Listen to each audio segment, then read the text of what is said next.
Bom, primeiramente eu gostaria de agradecer o convite do pessoal da Traumec para estar falando com vocês. Para mim é um grande prazer, né?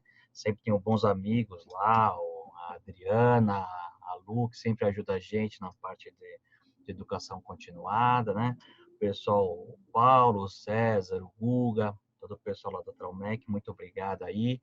E agradeço a oportunidade de estar falando com vocês e passar um pouquinho do que a gente vem fazendo, da nossa experiência na parte de artroscopia da ATM, que é um tema que eu gosto tanto, né?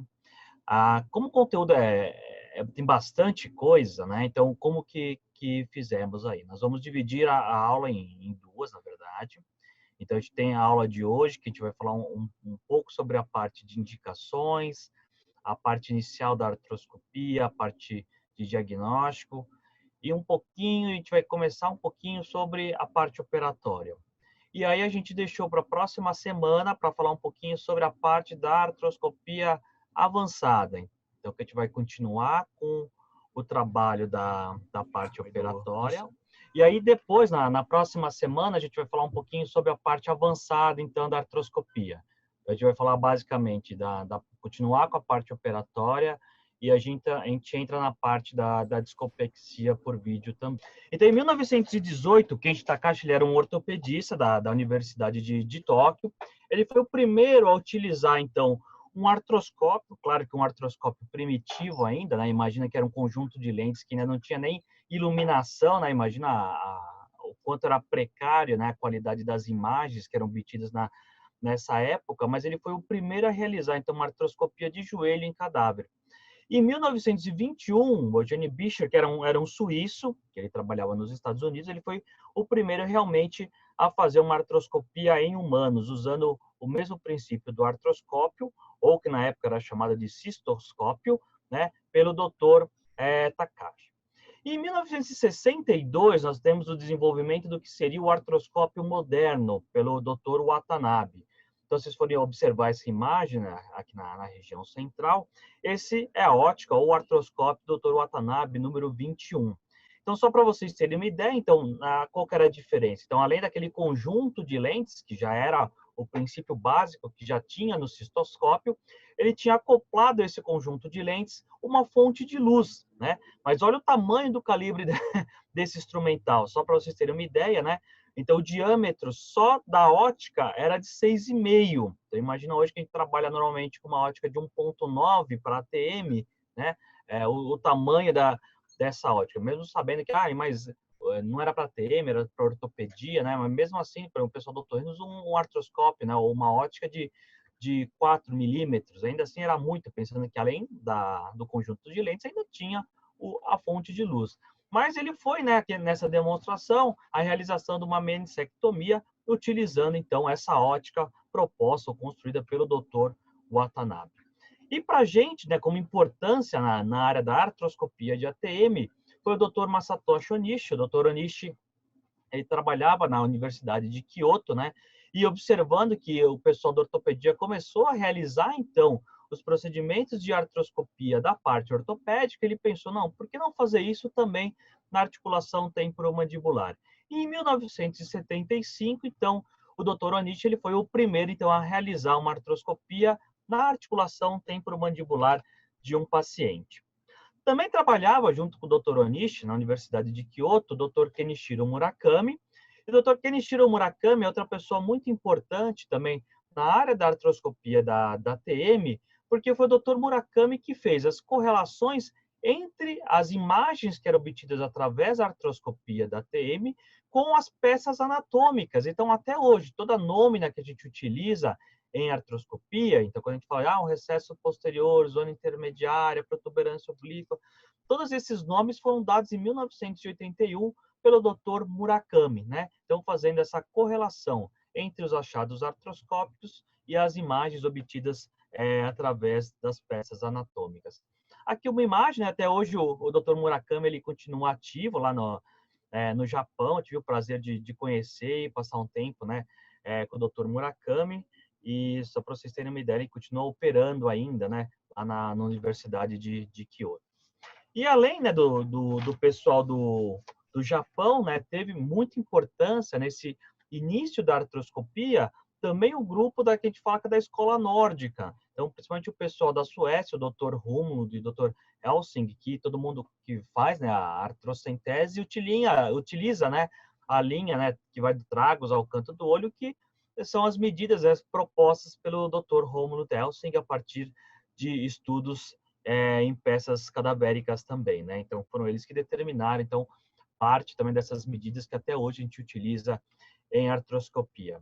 E para a gente, né, do Ocidente, talvez certamente o principal nome que a gente tem na área da artroscopia é o Dr. Joseph McCain, né? O Dr. Joseph McCain foi o primeiro, né, o primeiro cirurgião a publicar um artigo, né, isso em 1988 no JOMS, né? Então, falando sobre a artroscopia da TM, né? E não foi só a questão dele ter sido o primeiro a publicar, né? Graças ao Dr.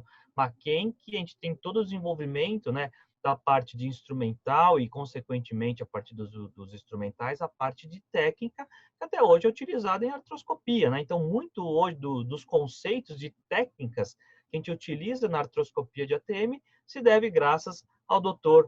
Joseph McCain. E aí eu fiz um breve histórico também, né, de como que evoluiu ao longo dos anos a artroscopia aqui no Brasil, né? Porque a gente fala, legal, no mundo, mas como que evoluiu aqui? É interessante, né, que talvez uma das primeiras pessoas que começou a trabalhar com essa parte de artroscopia aqui no país foi o Dr. Vladimir Genovese, né? Então, em conversa com ele, ele me falou que em 1983 ele já foi para fora e trouxe um artroscópio para fazer os procedimentos aqui no Brasil, né? Claro que na época não existia ainda toda a parte de instrumental, como existe hoje, né? Mas ele foi o precursor, digamos assim, da técnica aqui no nosso país. E outras pessoas importantes que eu coloco também nessa trajetória crescente da artroscopia, né? Porque se a gente for pensar o que existia 10 anos atrás, né? Quase que nada de artroscopia, né? O que o pessoal fazia era cirurgia aberta, basicamente. E aí a gente coloca, né, nesse histórico do Brasil, né, o Dr. Ricardo Bessa, ele fez doutorado, hoje ele está em Maceió, mas ele fez o doutorado lá em Recife, né, sob orientação do Dr. Belmiro, e em 2004, o Dr. Ricardo já tinha me falado que eles tentaram, né, inclusive foi no mestrado dele fazer um projeto de pesquisa, inclusive ele submeteu esse projeto, ele, o Dr. Belmiro, acho que foi para a CAPES, né, para tentar conseguir uma verba para trazer, tentar importar esse artroscópio, e por problemas de Anvisa, tudo isso, eles não conseguiram meio que levar muito em frente essa questão, mas eles também tentaram, lá em 2004, iniciar a parte de pesquisa com a questão da artroscopia. E aí, por volta do ano de 2009, 2010, foi quando a Stores, né, aqui do Brasil, que a representação é da Stratner, né, eles foram os primeiros, né, nessa época eles começaram a comercializar, então, a parte de instrumental e de artroscópio aqui no Brasil. Eu coloco a imagem do Fábio Guedes e do Vitor, né, que são dois colegas lá do curso que a gente tem lá no IRCAD em Barretos. Eles foram um dos primeiros cirurgiões aqui no Brasil a adquirir essa ótica, né, da Stores. Então, eles têm sua importância também quando a gente fala no crescimento da técnica aqui no Brasil. Outras duas pessoas eu também coloco como importante na questão do desenvolvimento da artroscopia, né? Uma na questão do ensino, né? Que é o Dr. Paulo Alexandre, que em 2011 ele foi o primeiro a propor, né, um curso, né, de artroscopia aqui no Brasil, nos moldes como se fosse uma mini residência, né? Claro que um aspecto muito menor do que a mini residência do Dr. McCain, mas ele que começou essa parte de ensino, os primeiros cursos de artroscopia, porque até então, né, a gente não tinha nenhum curso, nenhuma pessoa que realmente fazia uma artroscopia como rotina aqui no país, então era uma dificuldade muito grande quando a gente começou, né? Não tinha para onde a gente correr. E outra pessoa importante que eu também coloco nessa evolução da artroscopia aqui no país foi o Dr. Roger Moreira, que eu trabalhei com ele quase 10 anos aqui em São Paulo, né? Mas foi graças ao Dr. Roger, ele que desenvolveu, inclusive junto com a própria Traumec, né, o primeiro kit de artroscopia, né, para TM aqui do país. Então, graças à ideia dele, né, e graças à Traumec, que começou a parte, digamos assim, comercial da artroscopia também, porque até então eram pequenos grupos que realizavam, né? Tipo, mas comercialmente era difícil, né? Como você colocar para o convênio a questão da artroscopia do procedimento. Até porque quando a gente iniciou solicitando uma artroscopia para o corpo, o pessoal, não é possível, está errado, né? Isso é de ortopedia, né? E aí hoje tudo é mais fácil, né? Então hoje a questão de ensino, a questão mesmo da aceitação do procedimento junto aos convênios, tudo ficou um pouco mais tranquilo, né? Nessa evolução aí de quase 10 anos, né?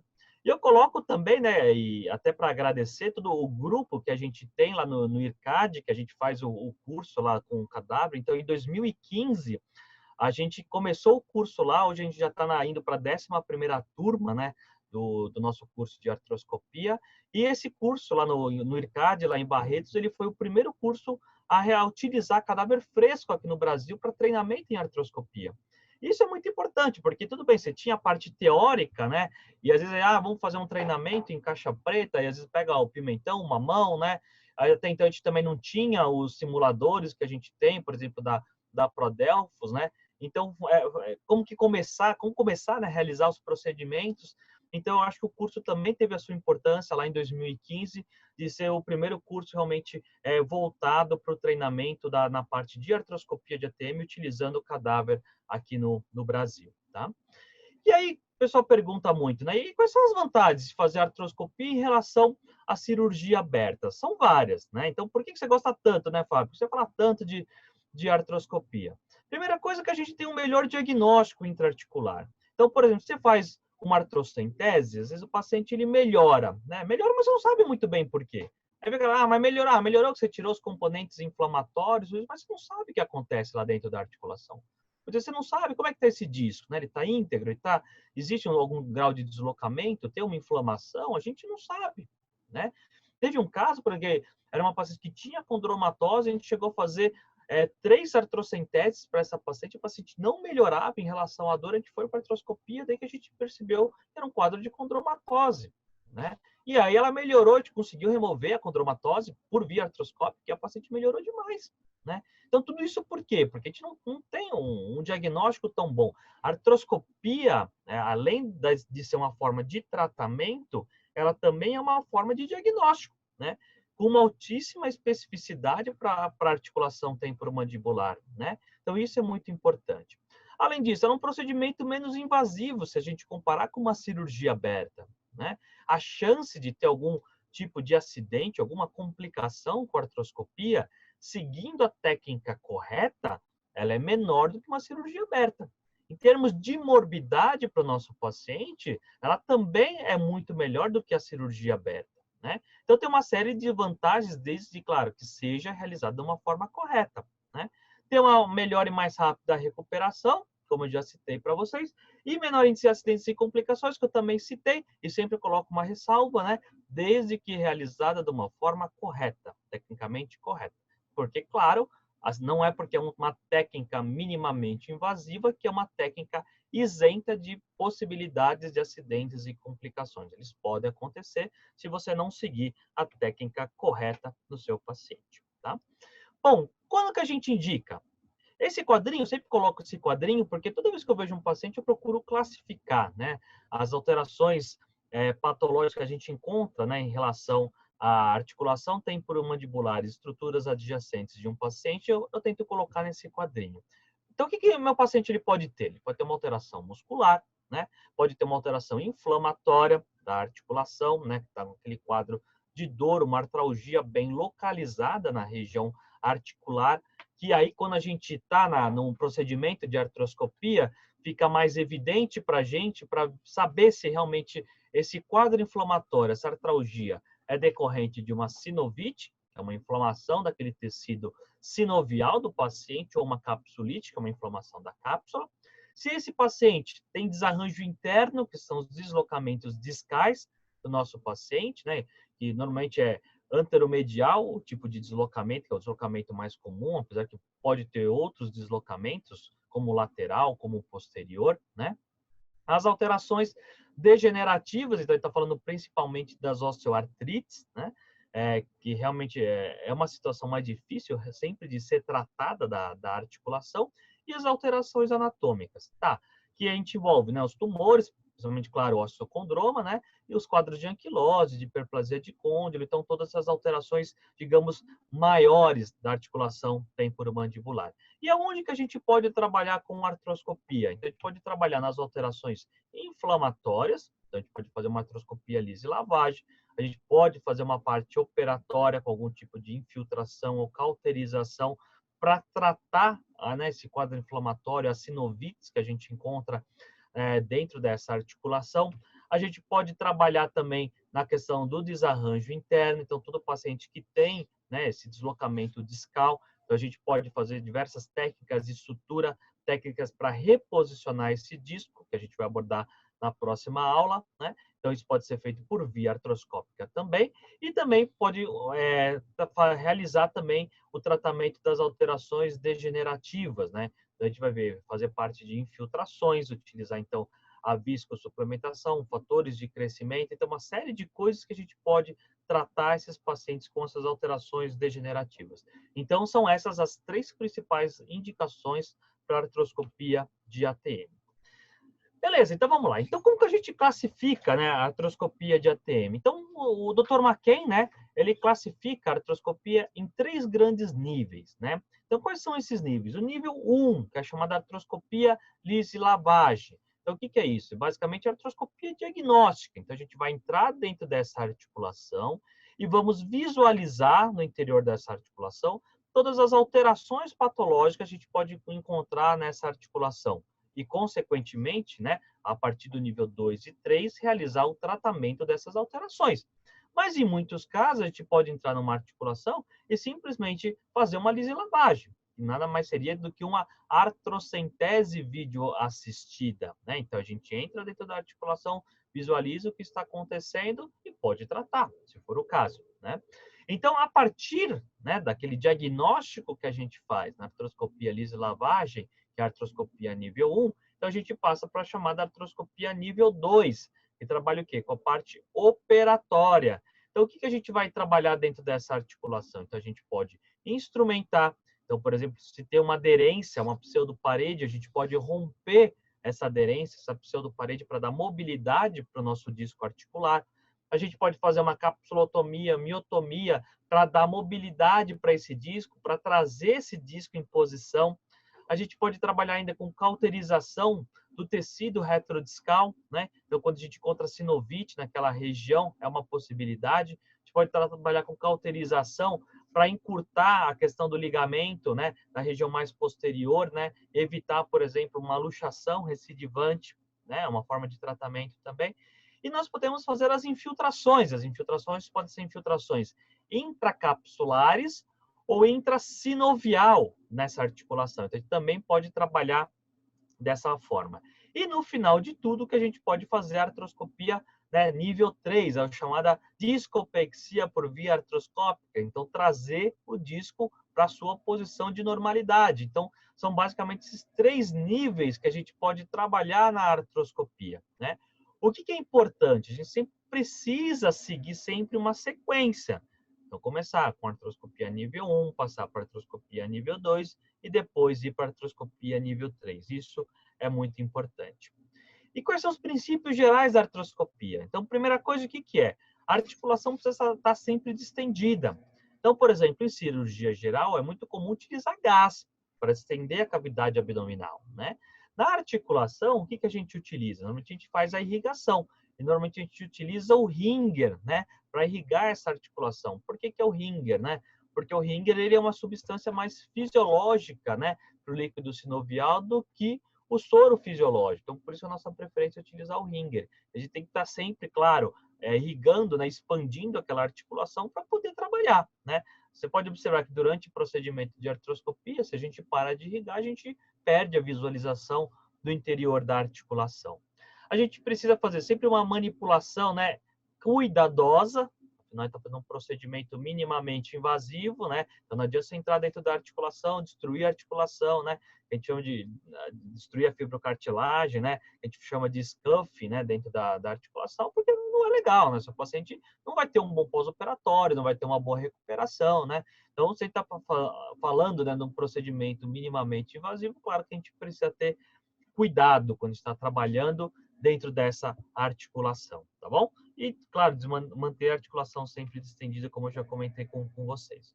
E qual é o material básico que a gente precisa fazer a artroscopia? Então, basicamente, são 3 coisas, né? A gente precisa ter um monitor, de preferência um monitor de alta definição, né? A gente precisa ter uma câmera, né? Então, a gente precisa de uma câmera, de preferência de alta definição também, e uma fonte de luz. Esse é o material básico que a gente precisa, né? Claro, a gente pode ter coisas a mais, né? Então, a gente pode ter uma bomba automática para fazer a insuflação do interior dessa articulação, né? A gente pode trabalhar com eletrocautério, laser, radiofrequência, né? A gente pode ter um gravador, então a gente pode ter uma série de coisas, né? A gente pode adicionar, mas o básico é isso, né? É um monitor, uma câmera, uma fonte de luz. E o que é interessante hoje, que a gente tem no mercado, né?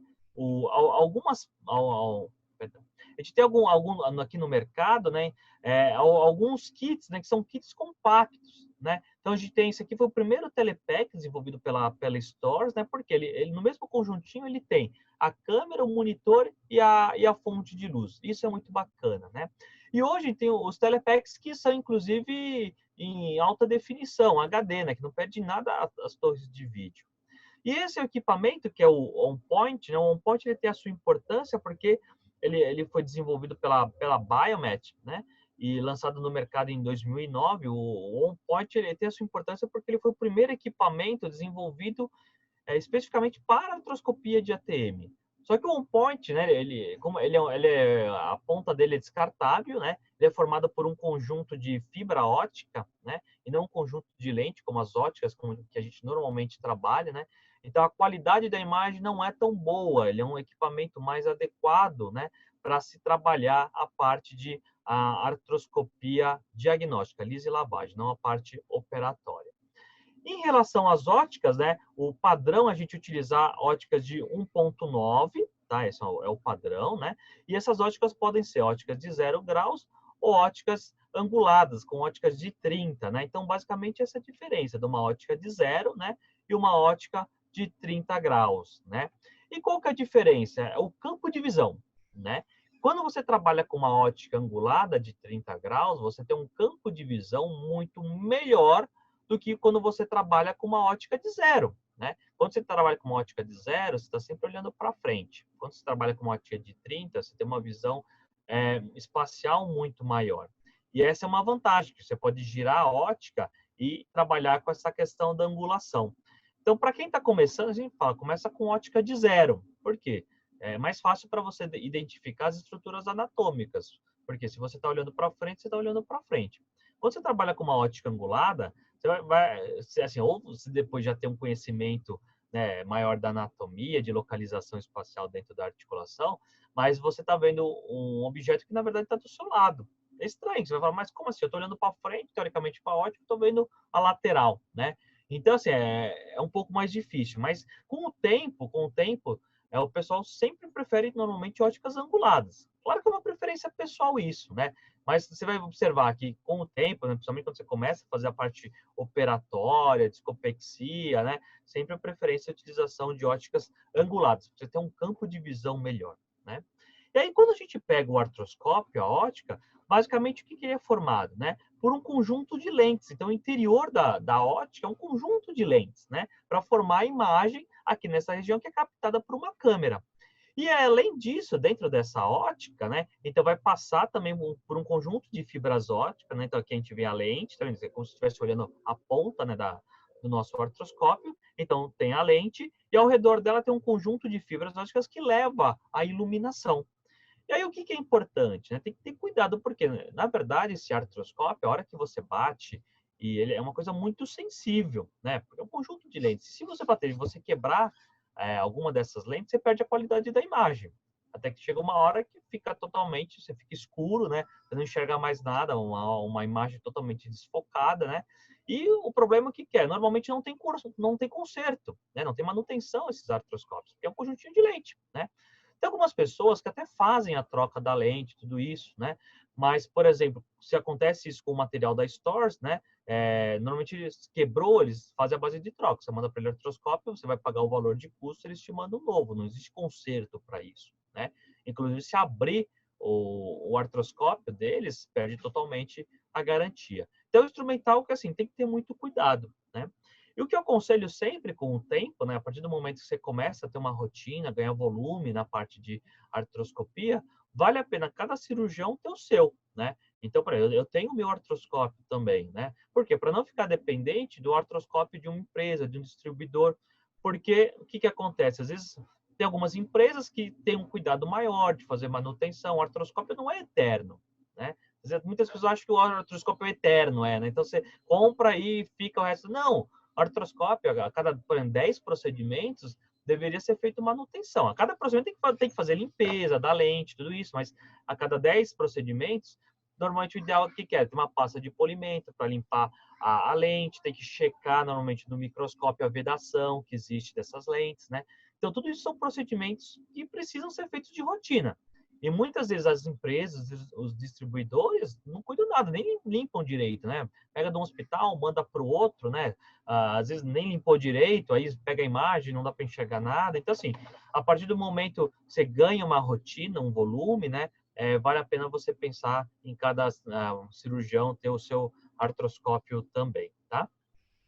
E basicamente, né, então o artroscópio, além daquele conjuntinho de lentes, como eu mostrei para vocês, também tem a camisa, né, então ninguém vai entrar com artroscópio direto de uma articulação, porque vai quebrar, né, o seu artroscópio, mas basicamente a gente tem a camisa, né, então e tem as duas pontinhas, a ponta Sharp, que é utilizada para romper a cápsula articular, e depois de que você rompe a cápsula articular, normalmente a gente troca essa ponta Sharp pela ponta Blunt, né, a ponta Sharp, ou ponta cortante que a gente chama, né, e a ponta Blunt ou a ponta romba também, né? Porque não entra nunca com a Sharp dentro da articulação, você pode machucar, né? Então, lesionar aquela fibrocartilagem. Então, gerando o que a gente chama de scuffing em artroscopia, tá? E aí, o que é interessante, né? Então, hoje tem várias marcas que estão entrando no mercado aí com a parte de artroscópio. Por quê? Porque basicamente o que tinha no Brasil, né, até o ano passado, era uma única empresa, né, que era a Stores. Então, é um excelente artroscópio da Stores, claro, né, mas não tinha nenhuma concorrência, né, e o valor do artroscópio da Stores é caro, imagina, é um artroscópio alemão, né, então isso é com material cotado em euro, né, então o custo é elevadíssimo, né. Então, agora, tem outras empresas, né, entrando no mercado, por exemplo, a Traumec, né, que agora, além de todo o material de artroscopia deles, a parte descartável, né, que, como falei para vocês, foi a primeira empresa, né, a desenvolver esse material para a artroscopia da TM, né? Então, agora eles também estão entrando na parte de artroscópio. Então, em breve deve ter no mercado aí o artroscópio do pessoal da Traumec também. E tem a parte dos instrumentais, né? Então, a parte dos instrumentais, a gente divide em instrumentais descartáveis, né? E tem a parte dos instrumentais permanentes, né? Então, esse é um dos kits da Traumec, né? Eu considero um dos melhores, o primeiro kit, né? E que até hoje eu considero um dos melhores que tem no mercado, né? Em termos de acabamento, realmente é muito bom. E também tem a parte do material permanente, né? Então, o material permanente, a Stores tem, né, toda uma linha, né, de material permanente, deixa eu passar aqui, ó. Toda uma linha de material permanente, como a gente vê aqui, né, que é utilizado em artroscopia de ATM, né? Então, tem a pinça Grasp, as pinças de biópsia, né? Aí tem a parte do portal de trabalho, onde a gente passa então, esses instrumentais para o interior da articulação, utilizando o portalzinho de trabalho, né? Bom, a gente tem isso entre os materiais da permanente da Stores também, né? Mas o kit descartável, por exemplo, da Traumec, né? Eles também têm os palpadorzinhos, né? Então, as faquinhas, né? Para trabalhar dentro da articulação. Tem os shavers também, que pode ser utilizado, né, em casos de condromalácia, a gente vai falar um pouquinho mais à frente também, né? Que também estão disponíveis por algumas empresas aí no mercado. Bom, e basicamente toda a artroscopia se baseia no seguinte princípio, da chamada triangulação, né? Então, basicamente, quando você começa o procedimento de artroscopia, né? Então, o que você vai fazer? Então, você vai fazer a sua parte diagnóstica de lise e lavagem, né? E aí, para poder seguir, né, para artroscopia nível 2, artroscopia nível 3, o que você precisa? Fazer a triangulação. Basicamente, o que é triangulação? É você visualizar o seu portal de trabalho e, consequentemente, os instrumentais dentro da articulação. E eu sempre falo, a triangulação certamente é o degrau mais difícil de se passar na artroscopia, né? Então, a gente tem o degrau inicial, que é o quê? É a parte de você entrar dentro da articulação, né? Conseguir acertar e entrar dentro da articulação. Esse é o primeiro degrau, né? Que você passa, né? E o degrau não é tão alto assim, né? E aí depois, qual que é o grande problema? Você passar na triangulação. Esse é o mais difícil, né? A gente vê que o pessoal leva mais tempo, né? Quando a gente fala de curva de aprendizado da artroscopia, é realmente a parte da triangulação, né? Esse é o mais difícil. E aí, depois que você aprendeu a triangular, para você fazer a parte operatória, fazer infiltração, fazer cauterização, inclusive fazer discopexia, tudo fica mais fácil. Os degraus é tudo pequenininho, depois para frente vai passando, mas é tudo pequenininho. O degrau em altura realmente é a parte da triangulação. E basicamente o que a gente precisa, né? Então, na triangulação. Então, imagina que essa é a ótica, esses são os meus instrumentais, então eu preciso visualizar, né, o meu instrumental na frente da minha ótica. E então tenha sempre esse conceito, né? Por quê? É muito comum a gente encontrar colegas, né, ou nos cursos, ou mesmo fora, quando a gente vai conversar. Pô, Fabio, eu sinto às vezes que eu estou tocando na minha ótica, mas eu não consigo visualizar, né? E essa é a grande dificuldade da triangulação. E o que está acontecendo? Essa imagem que vocês estão vendo. Eu estou tocando o meu instrumental, mas para eu poder visualizar, eu preciso o quê? Fazer com que o meu instrumental vá à frente da minha ótica. Isso é fundamental, né? Porque você fica, tô tocando, mas não tô vendo, né? Por que você não tá vendo? Você precisa passar o instrumental para frente da ótica. Se você não fizer isso, realmente você não vai conseguir visualizar o seu instrumental. E essa é a grande dificuldade, né, dos colegas. Então, tipo assim, é fazer a parte da triangulação. Tudo bem? E aí, para trabalhar, né, na parte de artroscopia, basicamente a gente pode utilizar 3 portais, né? E quais são esses portais? Então, o primeiro portal, né, é o portal póstero-lateral. Então, normalmente a gente entra com os instrumentais, com a ótica, né, pelo acesso póstero-lateral. Então, quando a gente entra na articulação com a camisa, a gente deveria cair nessa região, né? Então, tecido retrodiscal, né? Então, recesso posterior da articulação, é aí onde normalmente é a primeira visualização. Existe um outro portal, que é o portal, ou acesso, né, anterolateral. O acesso anterolateral, como a gente observa aqui, normalmente é o acesso que a gente vai entrar com os instrumentais, como é o portal de trabalho dentro da articulação, onde eu vou triangular e começar a trabalhar o interior dessa articulação. E tem um terceiro portal, que é o chamado portal ou acesso endaural, que é utilizado por algumas técnicas de sutura, né? Então, que a gente entra com os instrumentais pela região do conduto, né? Então, basicamente, são esses 3 portais que a gente tem aí em artroscopia.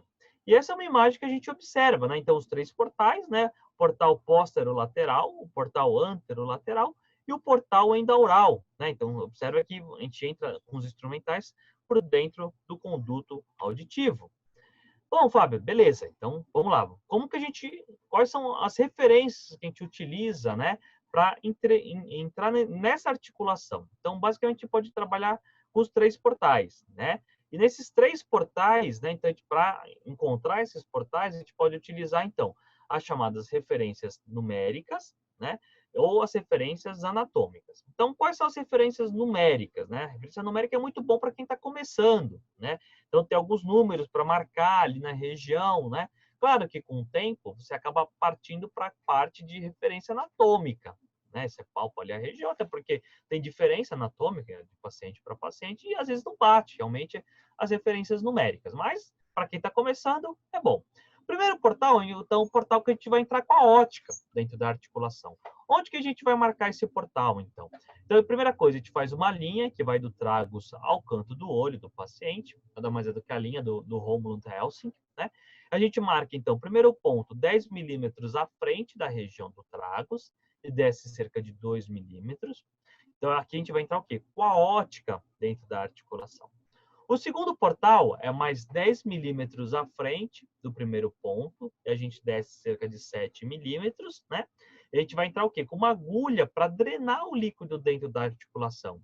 Então, esse é outro princípio muito importante, né? A gente não pode ficar irrigando uma articulação sem ter um portal de drenagem, porque aquele líquido está indo para algum lugar, né? Pode estar extravasando para tecido mole, né? Então, tem que ter cuidado em relação a isso. Então, sempre observar, sempre se tem uma agulhinha para fazer a drenagem, né, do líquido que você vai fazer a lavagem durante o seu procedimento. E o terceiro portal, que é o portal que a gente vai entrar, então, com o portal de trabalho, né, é cerca de 30 milímetros à frente do tragus, e a gente desce aproximadamente de 8 a 11 milímetros, tá? Então, esses são os três portais seguindo a referência numérica.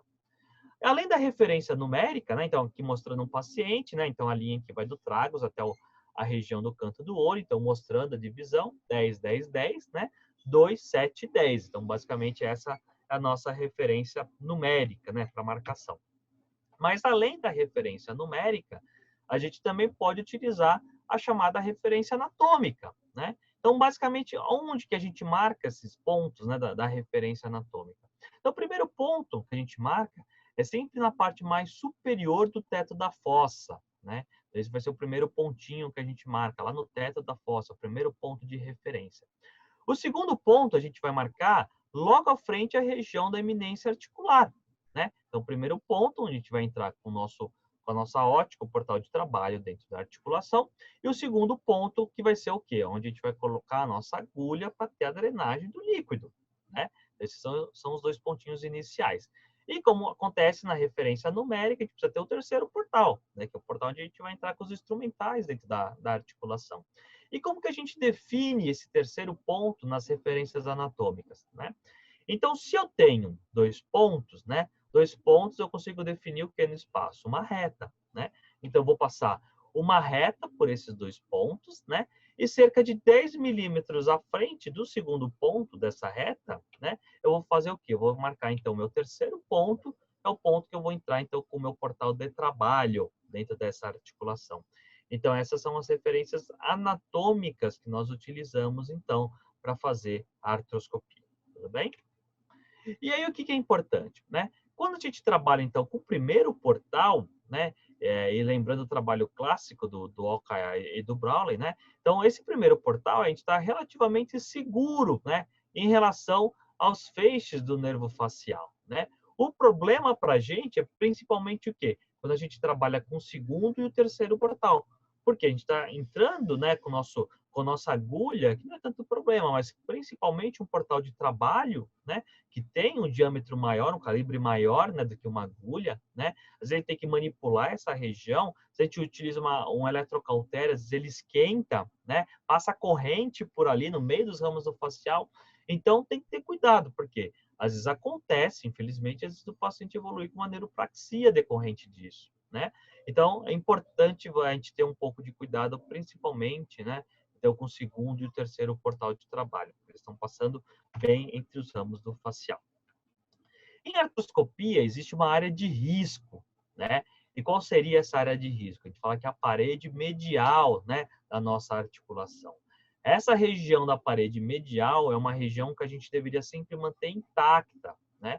E o problema, o que é? Que exatamente essa região da parede medial, que deveria permanecer intacta durante todo o nosso procedimento, é uma parede que ela é revestida por uma fibrocartilagem muito delgada ali na região, né? E qual que é o problema de quando a gente rompe essa parede medial? Isso, a hora que rompe, né, que é um corte coronal, né, da articulação, se a gente rompe essa parede medial, a gente pode extravasar líquido, a gente pode, inclusive, passar com o nosso instrumental e acabar causando algum tipo de lesão a diversas estruturas importantes que passam nessa região, né? Então, o próprio nervo auriculotemporal, que não é tão crítico, né, que é o nervo que dá inervação para a região da TM, mas pode ter lesão indireta, né? Direta ou indireta por extravasamento do líquido, compressão, de nervo lingual, alveolar inferior e da própria artéria maxilar, né? Então a gente tem que ter cuidado, né? Infelizmente já foram alguns casos, felizmente de forma temporária, mas que o paciente evoluiu, por exemplo, com uma parestesia de lingual ou de alveolar, né? E aí é difícil explicar, mas doutor, como que mexeu na articulação e minha língua está dormente, né? No pós-operatório. Como eu disse, felizmente, por compressão de líquido, extravasou o líquido, acaba comprimindo ali e o paciente evolui, né? Mas é ruim, né? É ruim. Ninguém vai imaginar operar uma articulação e sair, às vezes, com com a língua dormente, né? E pode acontecer. Então, tomar cuidado em relação à chamada parede medial da articulação. Então, eu algumas imagens, né, para mostrar. Então, a gente fazendo, né, traçando a linha do Romulo Helsing, né, que vai do tragus ao canto do olho, né? E aí a gente começa no primeiro ponto fazendo uma infiltração, né? E para fazer essa infiltração, a gente pode utilizar duas técnicas, né? A técnica tradicional, que a gente vai com uma agulha naquele primeiro ponto para fazer a infiltração, e uma segunda técnica, né, que é a técnica proposta pelo Dr. McKay, que não vai direto no primeiro ponto. Você vai cerca de 10 milímetros, né, abaixo do primeiro ponto, só que você entra com a agulha mais angulada, até tocar na região da fossa, né? Então, às vezes, pela técnica do McKay, é mais fácil de se localizar o compartimento superior, que é onde você vai injetar o seu anestésico, né, nessa insuflação inicial. Agora, qual que é o problema da técnica do Dr. McKay? Então, a fossa, né, o teto da fossa articular é muito fino, né? Então, você tem cerca de lá 1 milímetro e meio de espessura esse teto da fossa, né? Isso é pior em pacientes mais idosos, né? Em pacientes, às vezes, que já têm uma osteopenia, uma osteoporose, né? Então, às vezes, você com uma agulha, né, e ficar espetando o teto da fossa, você pode ultrapassar, inclusive, esse teto, fazer uma perfuração e chegar na fossa craniana média. Então, você tem que ter cuidado em relação a isso, né? Então, por isso que normalmente utilizo a técnica tradicional de fazer esse tipo de infiltração. E aí você vai falar, Fábio, e quanto você consegue infiltrar dentro da articulação, né? Então, a gente faz uma infiltração normalmente em torno de 3 a 4 ml, é o quanto a gente consegue expandir o compartimento superior da articulação. Normalmente, esse compartimento superior tem em torno de 1 a 2 ml de líquido sinovial. Consegue expandir aí mais 3, 4 ml, não mais do que isso, né? Inclusive, não devemos expandir mais do que isso, porque se você está colocando mais do que isso, provavelmente você pode levar, né? Então, a romper ou tanto a parede medial ou mesmo a cápsula articular e extravasar líquido, né? Por todos os tecidos. Então, tem que ter cuidado nessa infiltração inicial aí também. E aí, nessa infiltração inicial, você pode se utilizar alguns produtos. Então, por exemplo, você pode utilizar um anestésico, né, como a lidocaína sem vaso, né? Você pode infiltrar uma lidocaína com vaso, ou utilizar o próprio ringer lactato, né, e por diluir um vasoconstritor, se for o caso, nesse ringer, tá? É uma possibilidade. Como que você faz, sabe? Então, normalmente, quando eu sei que eu não vou precisar fazer a discopexia, normalmente a gente faz a infiltração do anestésico sem vaso, porque o vasoconstritor ele pode mascarar um pouco, né, do nosso diagnóstico, principalmente da sinovite, né? Agora, se eu sei que eu vou ter que fazer o reposicionamento discal, eu faço normalmente com vaso. Eu sei que eu vou perder um pouco do poder ali diagnóstico, né? Mas em compensação, eu evito, eu diminuo a questão do sangramento, né, intraarticular. Porque sangramento intraarticular, né, além dos problemas que a gente já sabe que pode gerar a partir dessa hemartrose, né, decorrente de fibrose e até mesmo uma anquilose, claro que é mais difícil, né, mas ele prejudica muito o meu procedimento cirúrgico, né? Então, por isso que eu prefiro fazer com vasoconstritor, né? Então, basicamente, o que a gente faz? Então, a gente entra com uma ótica, né? Então, primeiro com a camisa, perdão, com a ponta cortante. A gente vai sempre tocar o arco zigomático, essa é a estrutura principal, né? Então, tá, não estou perdido, não estou entrando dentro da articulação, encontro o arco, né? E aí, quando você encontra o arco, o que você vai fazer? Um pequeno descolamento, né? Em relação ao periósteo e ainda com a ponta cortante, né? Você vai fazer a ponta sharp, né? Aí você vai o quê? Fazer o quê? Você vai romper a cápsula articular, né? Então você vai romper, claro, com movimentos controlados ali, né? Então você rompe a cápsula, né? Isso durante o procedimento é bem fácil você perceber isso, que você sente ali a hora que perde exatamente a tensão ali da cápsula. E aí o que acontece? Rompeu a cápsula, você perdeu, né, aquela resistência inicial da cápsula, o que você vai fazer? Você vai trocar essa ponta cortante pela ponta romba, né? A gente nunca deve trabalhar dentro dessa articulação com a ponta cortante, com a ponta sharp, senão você vai gerar um scuff no interior dessa articulação, né? Você vai lesionar a fibrocartilagem. Então, rompeu, perdeu a resistência, tira a ponta cortante e põe a ponta romba ali na sua camisa. E aí, outro dado muito importante, né? Você nunca deve ultrapassar mais do que 20, 25 milímetros às cegas com o seu artroscópio, com a sua camisa. Por quê? Porque essa é uma medida média da distância médio-lateral da nossa articulação. Se você passar disso, muito provavelmente você pode estar lesionando a parede medial da sua articulação, né? Então, a gente precisa ter cuidado em relação a isso. Então, tem alguns instrumentais, né? Esse, inclusive, é um instrumental da própria Traumec, né? Que tem as marcações, tá vendo? Então, ó, 5, 10, 15, 20. Aqui, ó, é a distância de segurança, 20, 25 milímetros. Se eu ultrapassar essa distância de 20, 25 milímetros, eu vou passar certamente a parede medial da nossa articulação. E eu posso lesionar uma série de estruturas anatômicas que estão depois dessa parede medial. Então, é muito importante, né, seguir à risca essa medida, tá? Bom, entrei dentro da articulação e quais são os movimentos que eu posso fazer, né? Então, se você tem uma ótica angulada, você pode fazer 3 movimentos. Se você trabalha com uma ótica de 0 graus, você só pode fazer 2 movimentos. Quais são esses movimentos? O primeiro é o movimento médio-lateral, também chamado movimento de pistoning, né? Isso é possível tanto com ótica de 0 como óticas anguladas de 30. Existe um outro movimento que é o movimento antero-posterior, né? Que você vai do recesso posterior para o anterior e volta, né? Do anterior para o posterior, que é o chamado movimento de Swiveling. Também pode ser feito com óticas de 0 ou óticas anguladas também, né? E o movimento de rotação, esse é o movimento que a gente só consegue fazer com óticas anguladas, né? Então, essa é mais uma vantagem de se trabalhar com óticas anguladas, né? Você consegue fazer 3 movimentos. Quando você está com uma ótica de 0 graus, você só consegue fazer 2 tipos de movimentos, né?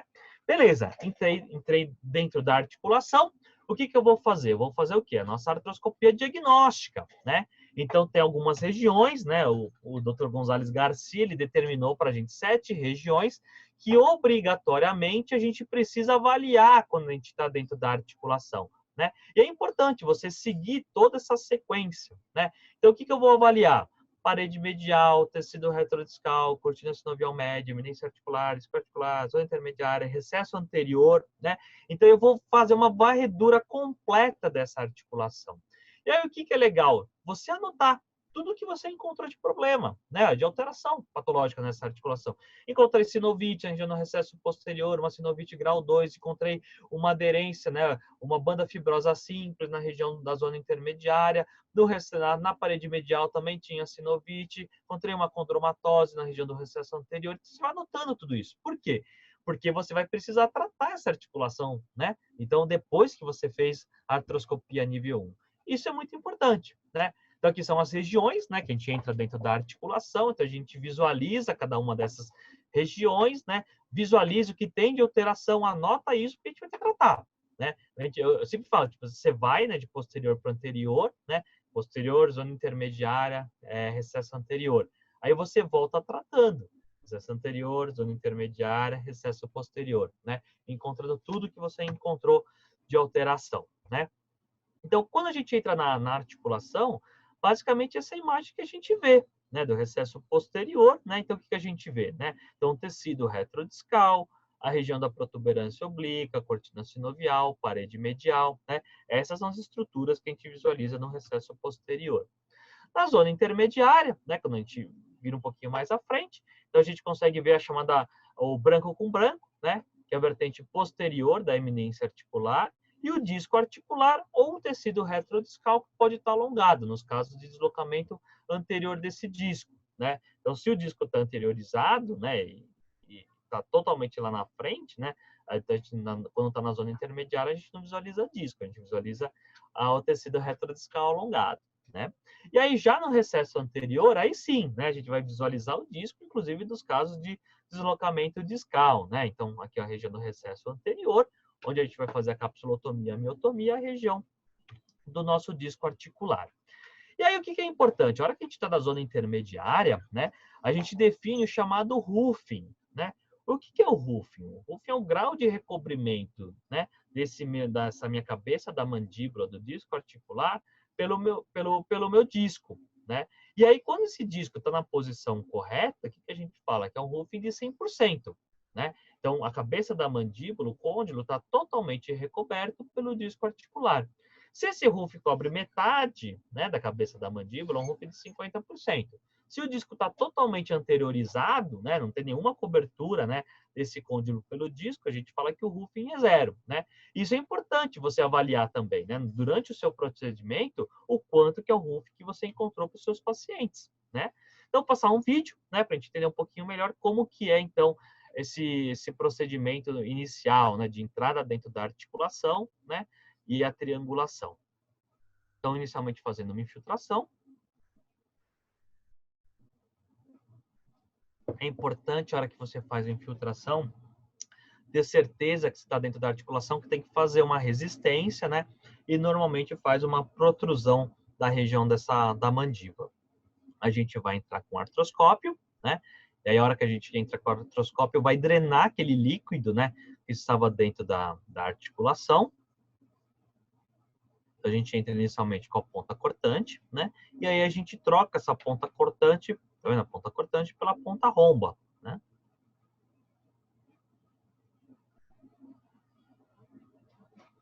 Então, trocando, né, depois que rompeu a cápsula, a ponta cortante, então a gente coloca a ponta romba agora.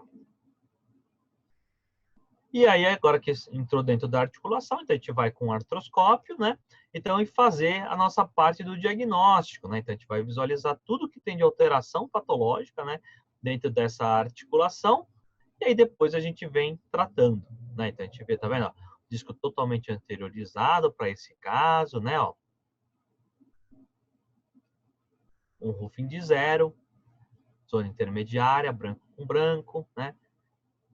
Vamos triangular, né? Triangular, colocar o nosso portal de trabalho e depois a triangulação, então nós vamos tratar tudo que a gente encontrou de problema dessa articulação. Então, portal de trabalho, vamos romper a cápsula.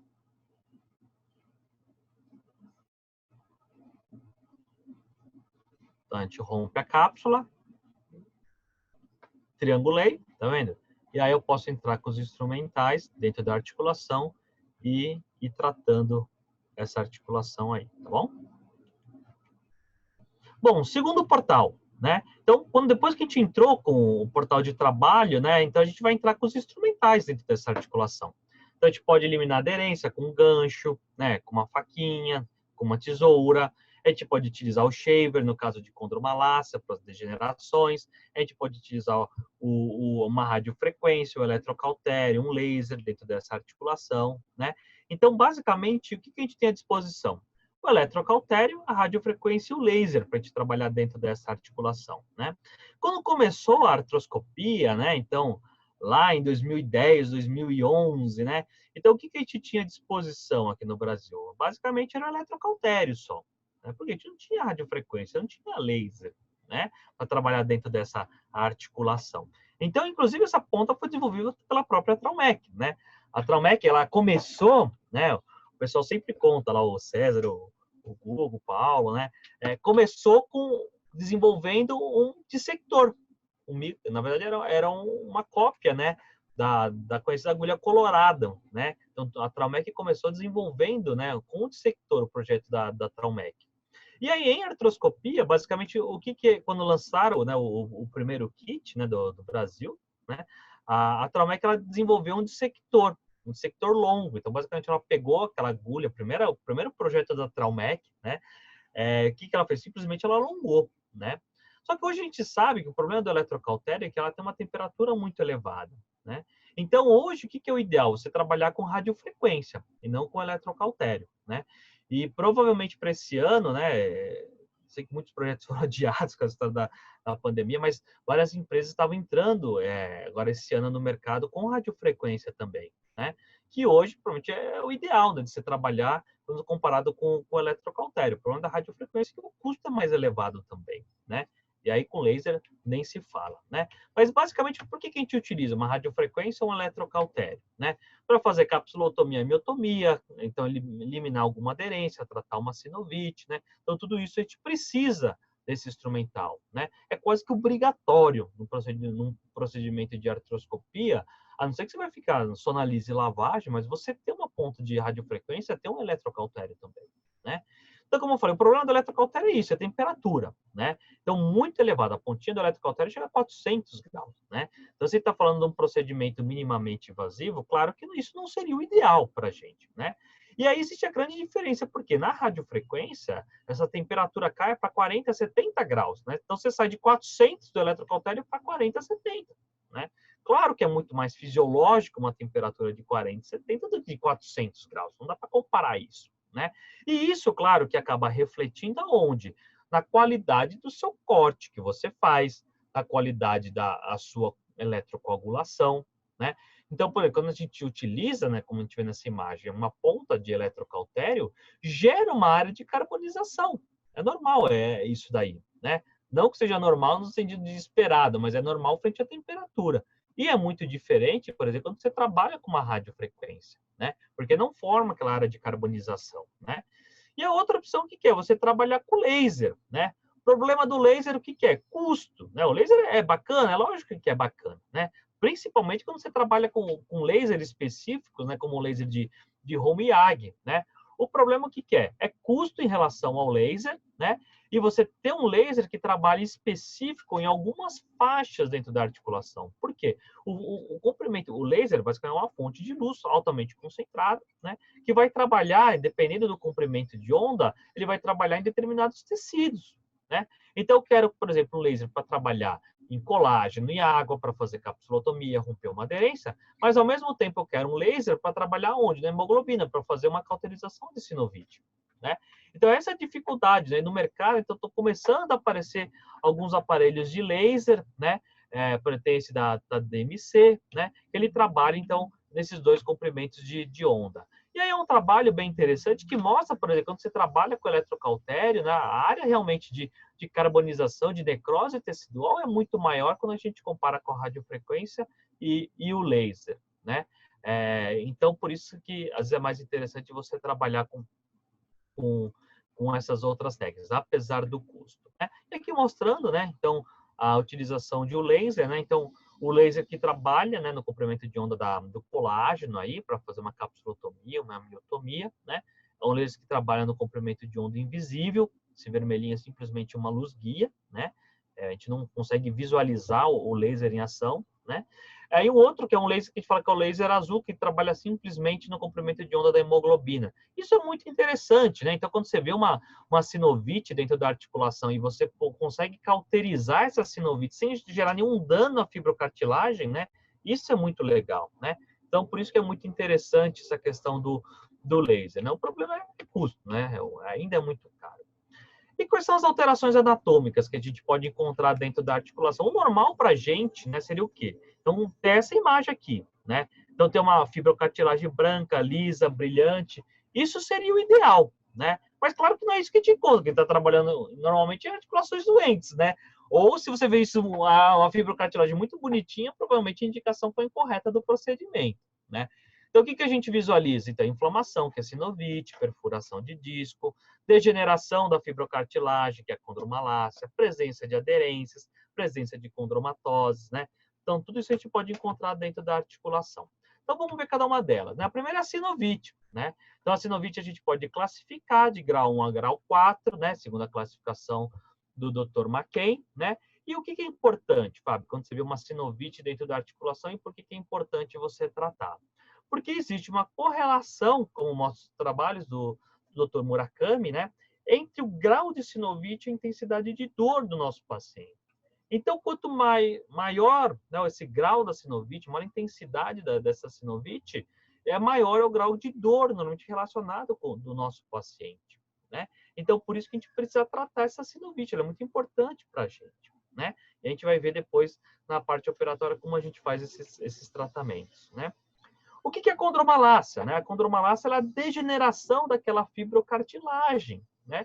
Então, basicamente, né, por uma desestruturação, né, de todo o processo da fisiologia dessa articulação, que altera, então, o reparo tecidual, altera a produção do líquido sinovial e suas características, né? Isso leva a uma degeneração dessa fibrocartilagem.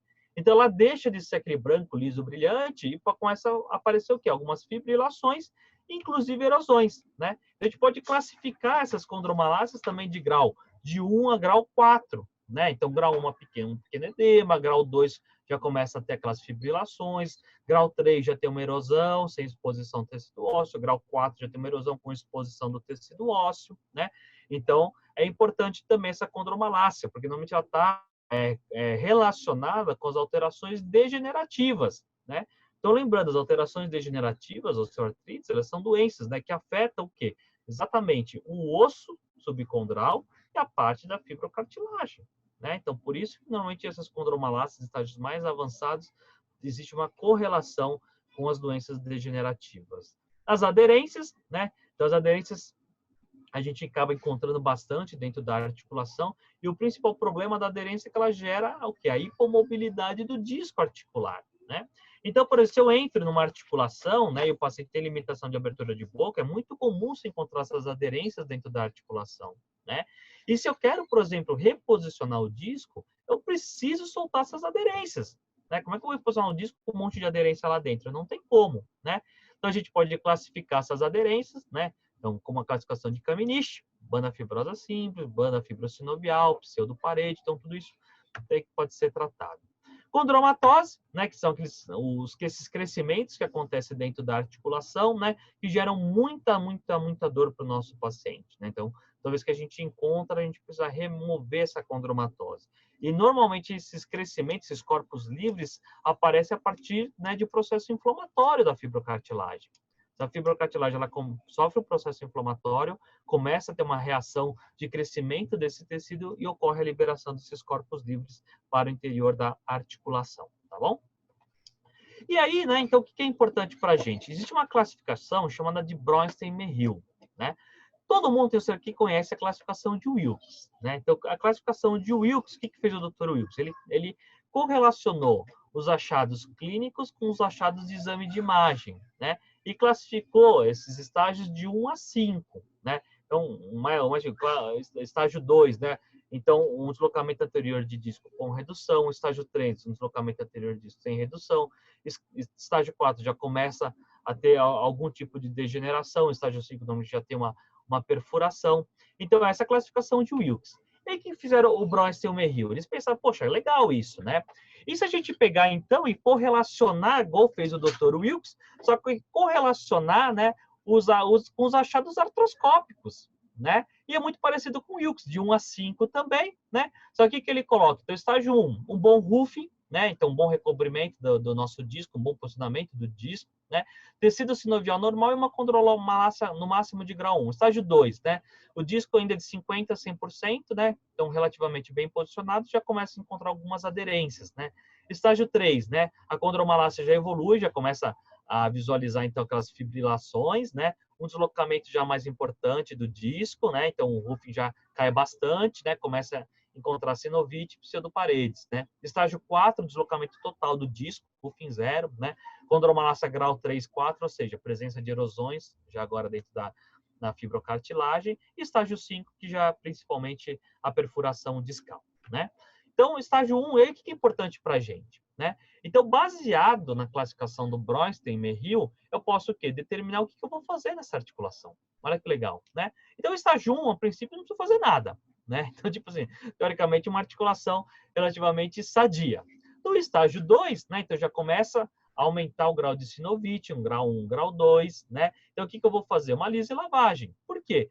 Preciso reposicionar o disco? Não, porque teoricamente o disco está bem posicionado no estágio 2 de Bronstein e Merrill, né? Eu vou o quê? Fazer o quê? Uma lavagem, né? E se for necessário, alguma parte operatória de infiltração, de cauterização, mas coisa pequena. Já no estágio 3, o que acontece? O deslocamento já é um pouco maior.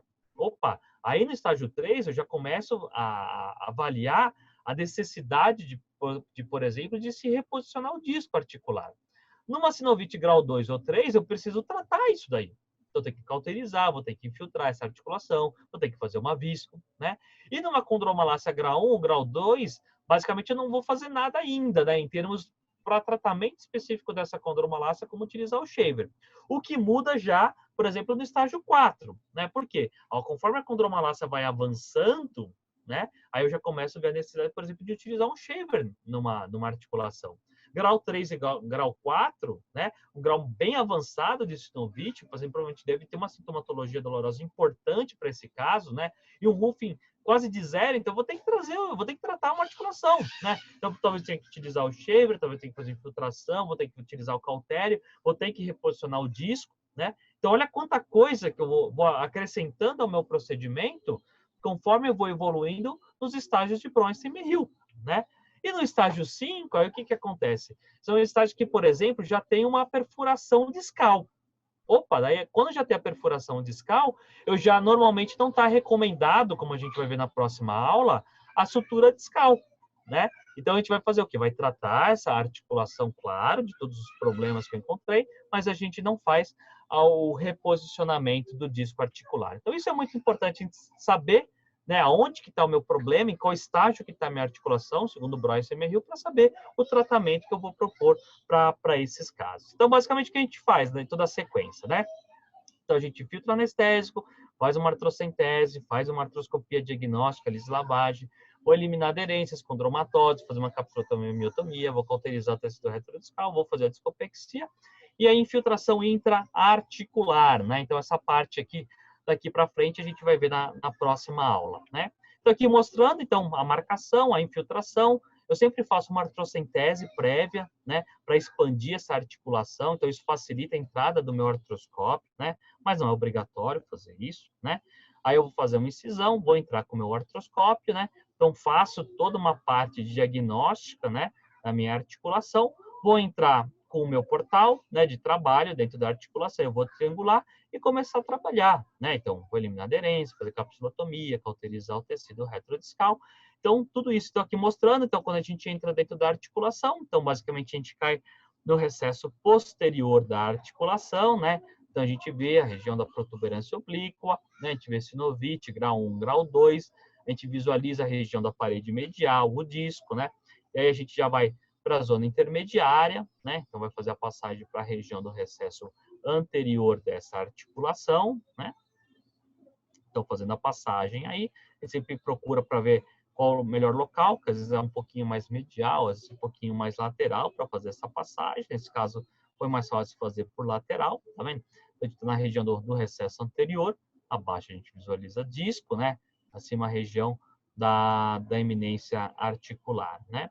Então, eu triangulo e começo toda a minha parte de procedimento, né? Capsulotomia, miotomia, a gente trabalha com cauterização, a gente faz a parte de infiltração e pode fazer a sutura e no final fazer algum tipo de infiltração, né? Algum corte, algum corticoide, algum anestésico, fazer uma visco, fator de crescimento, né? E aí depois o meu paciente, depois do procedimento de artroscopia. E é sempre importante avaliar a orofaringe, né? Então, porque às vezes a gente faz, né? Lógico, de forma involuntária, algum furo na região da parede medial, pode extravasar líquido para essa região. Isso pode comprometer a via aérea do paciente. Às vezes o anestesista não faz uma boa laringoscopia ali, acaba tirando o tubo do paciente, pode ter um comprometimento de via aérea importante os pacientes, né? Então, quando isso acontece, normalmente a gente deixa o paciente entubado, né? Então, esse extravasamento de líquido regride de forma rápida, às vezes em algumas horas ali, né? E aí para estubar o paciente com segurança, tá bom? Bom, pessoal, é isso que eu tinha para apresentar para vocês nessa primeira aula, né? Aí toda a parte inicial da artroscopia diagnóstica, né? E um comecinho de uma parte operatória. Eu vou ficar aberto às dúvidas, né? E aí na próxima aula a gente vai abordar toda a parte operatória e de discopexia, tá bom? Então vamos às dúvidas aí, pessoal. Quem tiver de dúvidas, acho que pode mandar via chat para a gente vai respondendo para o pessoal, tá bom? Vou parar o compartilhamento da minha tela.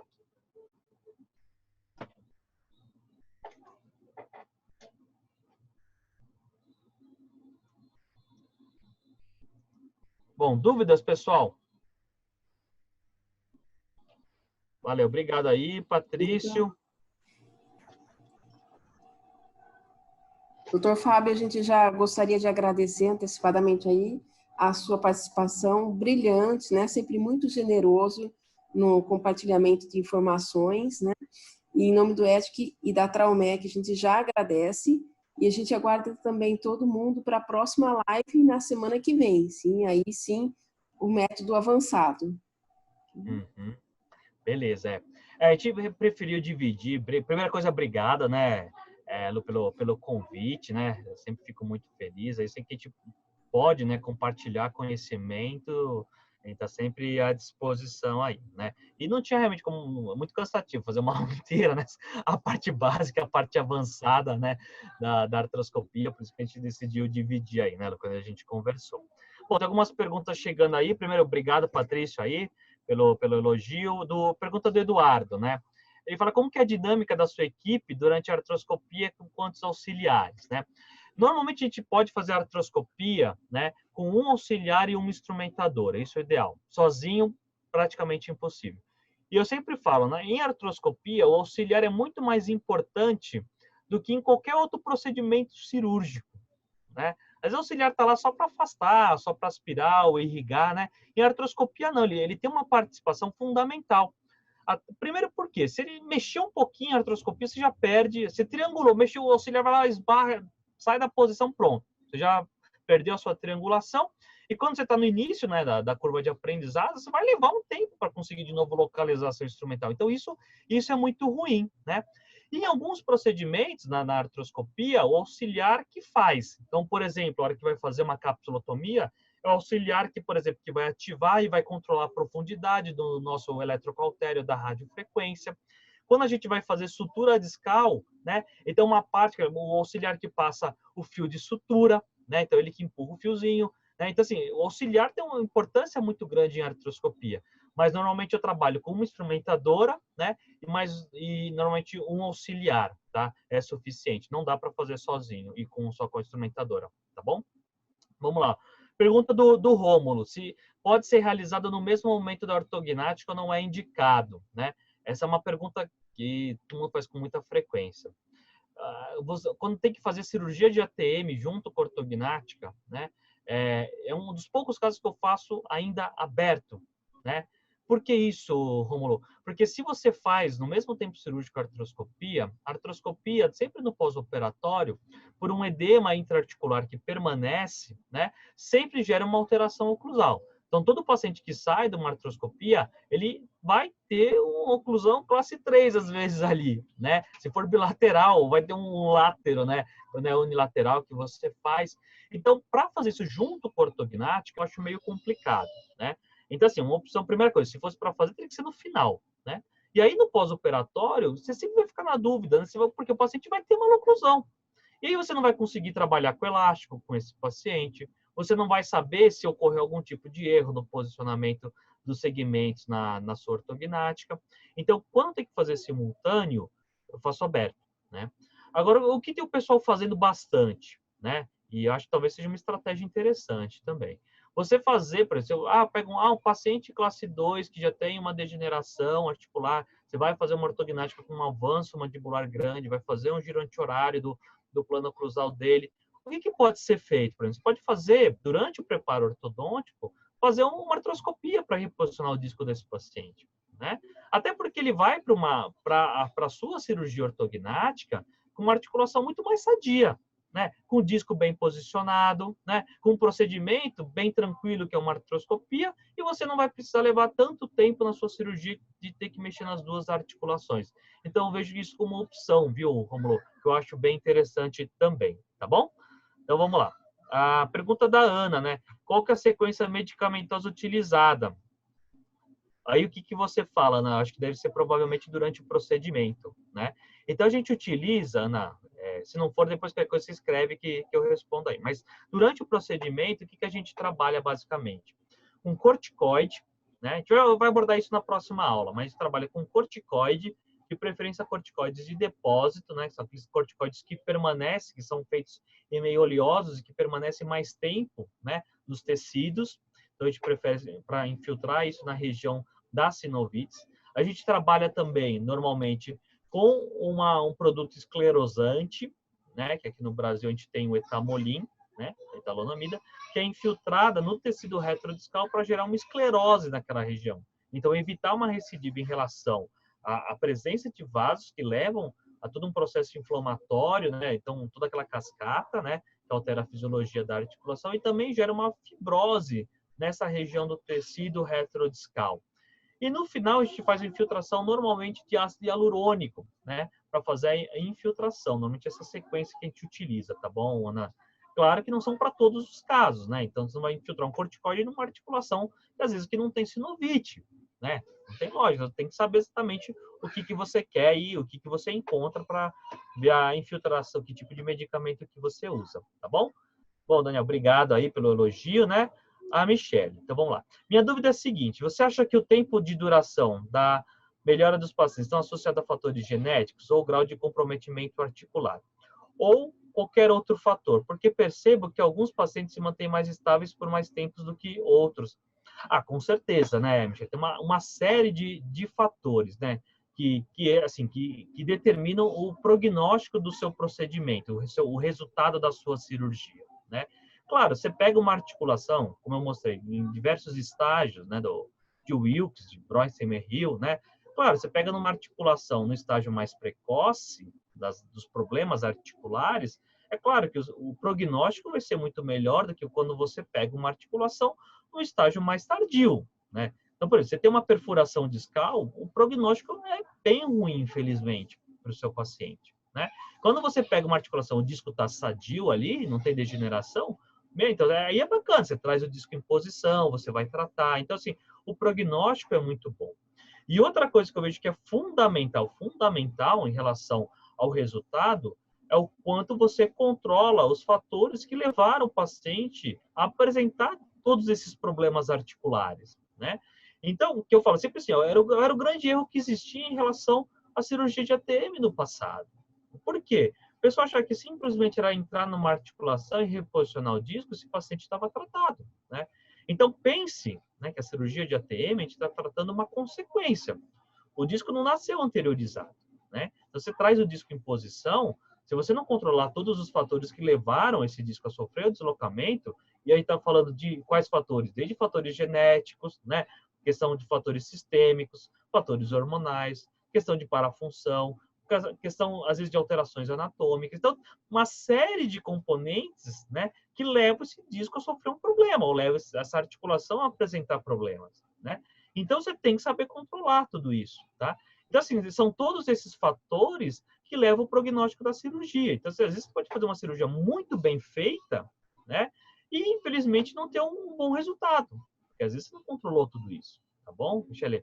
Então, é uma série de fatores que realmente acabam interferindo em relação ao prognóstico do procedimento aí, tá bom? Pergunta do Eduardo, né?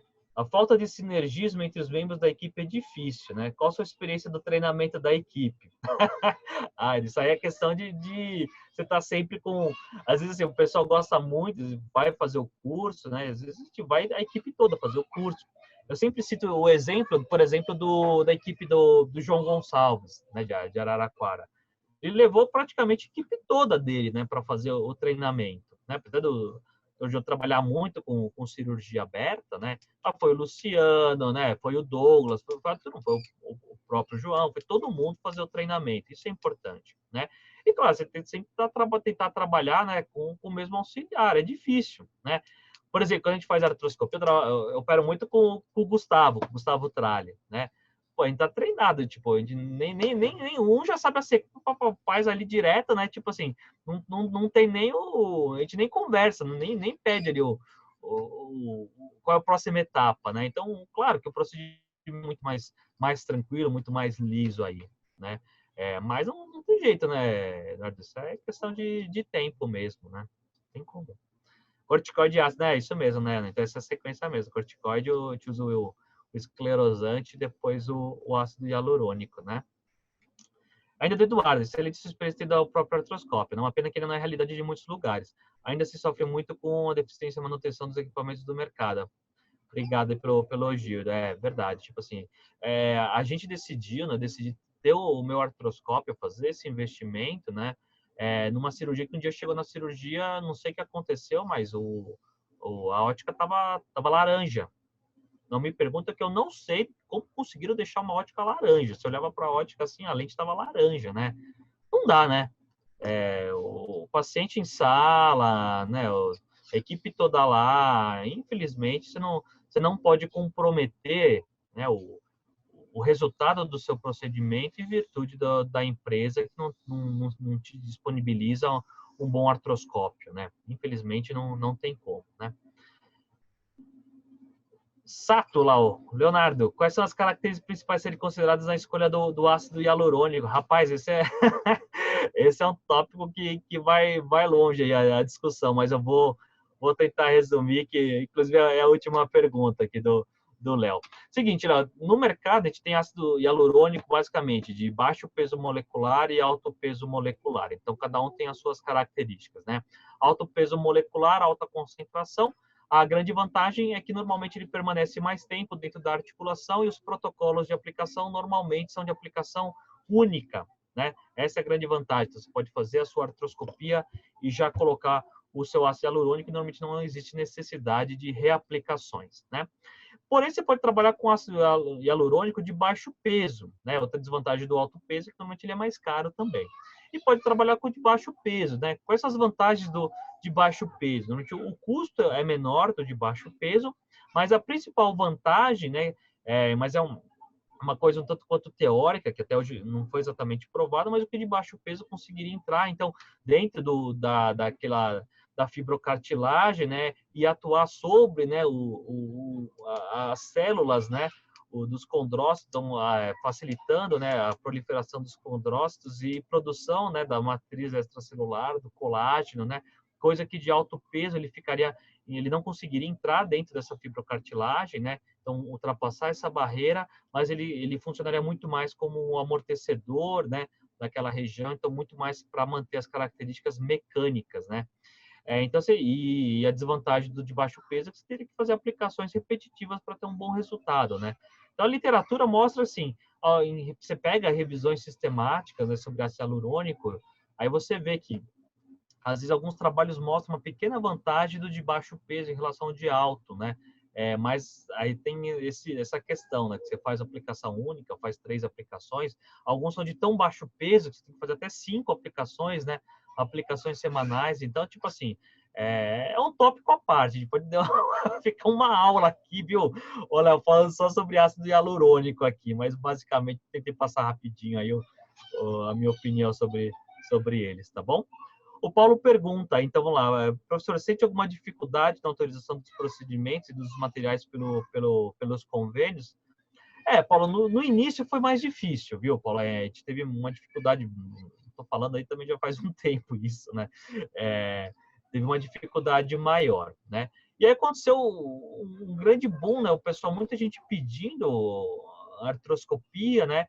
E hoje eu senti assim, que os convênios, faz um tempinho, deram uma segurada nas solicitações, e hoje parece que o pessoal está um pouco mais consciente, né, em relação à solicitação dos procedimentos de artroscopia, né? Então, assim, claro, dificuldade sempre vai ter, para qualquer cirurgia que você pedir, né, você vai ter dificuldade dos convênios. Mas eu acho que, assim, se tiver uma boa justificativa, né, realmente uma indicação correta, né, um exame de imagem, uma ressonância que mostra, né, uma correta indicação, eu acho que não tem por que o convênio não autorizar, né? Eu vejo que a grande dificuldade que tem na autorização são aqueles casos que, inclusive, a própria indicação às vezes é questionada, tá bom? Mais alguma pergunta, pessoal?